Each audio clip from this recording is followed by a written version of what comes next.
Assalamualaikum warahmatullahi wabarakatuh. Perkenalkan, nama saya Gatot Hanyokro Kusuma. Kenalkan, nama saya Agus Syaifullah. Halo, saya Nur Afni.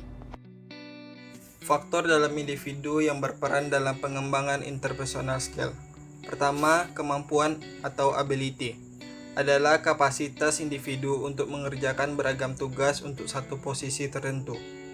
Kemampuan atau ability terdiri dari dua tipe. Yang pertama, intellectual ability adalah kemampuan yang berhubungan dengan pendayagunaan olah pikir. Yang kedua, kemampuan dan keterampilan fisikal adalah kemampuan untuk menampilkan oleh keterampilan fisikal. Selanjutnya yaitu kemampuan ability individu. Kemampuan intelektual terbagi menjadi 4 jenis. Yang pertama yaitu number aptitude. Kemampuan untuk melakukan proses perhitungan numerik secara akurat dan cepat. Yang kedua yaitu verbal comprehension. Kemampuan mengolah bahasa dan menyusunnya secara sistematis. Yang ketiga yaitu ada perceptual speed. Kemampuan untuk mengidentifikasi pola beragam visual. Yang keempat yaitu inductive reasoning. Kemampuan untuk menggunakan logika dan daya analisa guna memecahkan suatu problem. Ability job fit. Ability atau kemampuan seseorang harus selaras atau fit dengan kualifikasi yang dibutuhkan oleh suatu pekerja. Kombinasi kemampuan intelektual dan keterampilan motorik merupakan elemen utama yang akan menentukan kualitas kinerja individu. 2. Personality atau kepribadian adalah kumpulan beberapa sifat atau traits yang menjadi ciri seseorang. Faktor pembentuk personality. Yang pertama yaitu faktor keturunan. Yang kedua lingkungan dan yang ketiga situasi. Selanjutnya yaitu tipe kepribadian. Yang pertama yaitu ada sanguini. Ciri-cirinya seperti orang yang populer dan suka cerita, banyak omong dan selalu menjadi pusat perhatian dari orang-orang sekitarnya dan gampang bergaul dan mudah berteman. Selanjutnya yaitu kolerik. Mempunyai ciri-ciri seperti mempunyai jiwa kepemimpinan yang kuat, berwibawa, punya kemauan kuat, serta biasanya gampang menyuruh-nyuruh orang lain. Kelemahannya, tidak semua orang mau disuruh-suruh. Selanjutnya yaitu melankolik.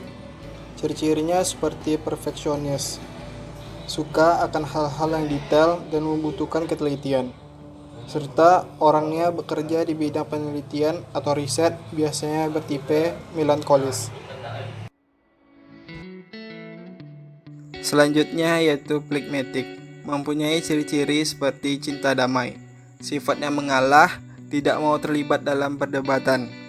Orangnya phlegmatis biasanya ada di profesi-profesi yang tidak banyak konflik.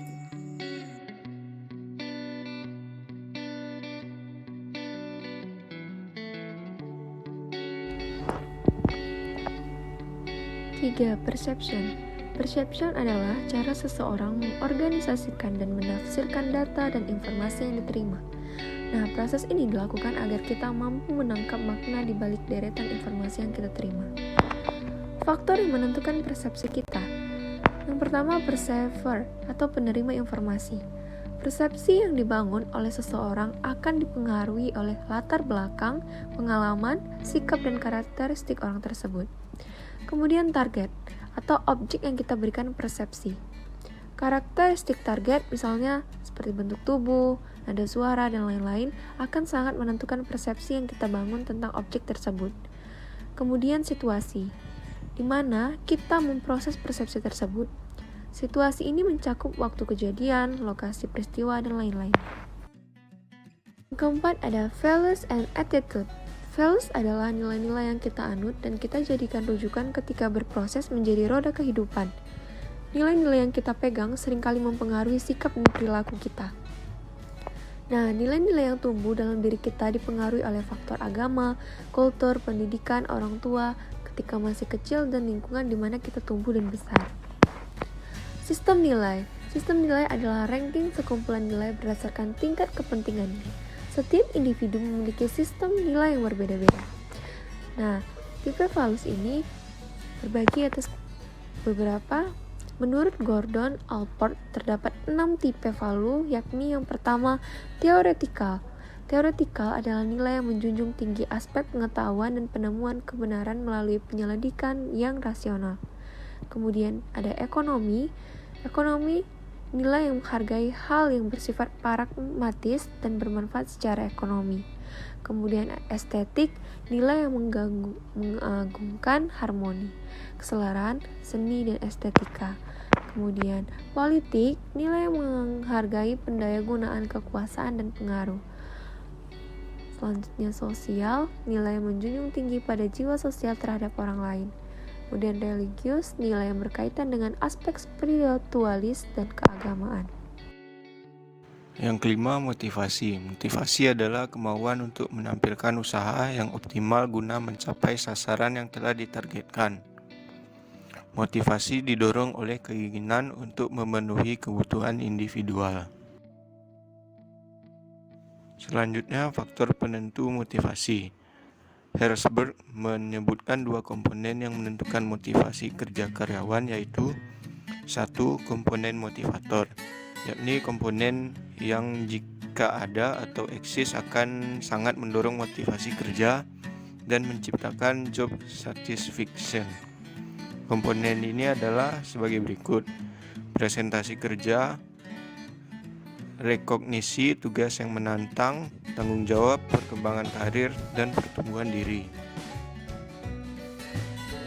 Selanjutnya yang kedua, yakni komponen higien, yakni komponen yang jika ada membuat karyawan tidak kecewa atau netral, namun jika tidak eksis benar-benar membuat karyawan tidak merasa puas. Komponennya adalah hubungan dengan atasan, yang kedua gaji, kondisi kerja, hubungan dengan rekan kerja, hubungan dengan bawahan, dan keamanan kerja. Yang terakhir yaitu 3 kebutuhan motivasi. Menurut pendapat David McClelland, terdapat 3 jenis kebutuhan yang memotivasi orang untuk bertindak. 3 kebutuhan atau motif itu adalah 1. Need for achievement, yaitu dorongan motivasi untuk berprestasi, untuk memberikan hasil kerja yang terbaik. 2. Need for power, dorongan ini mempengaruhi dan memimpin orang lain. Yang ketiga, need for affiliation, yaitu dorongan untuk membangun hubungan yang dekat dengan orang lain. Baiklah, sekian dari kami. Assalamualaikum warahmatullahi wabarakatuh.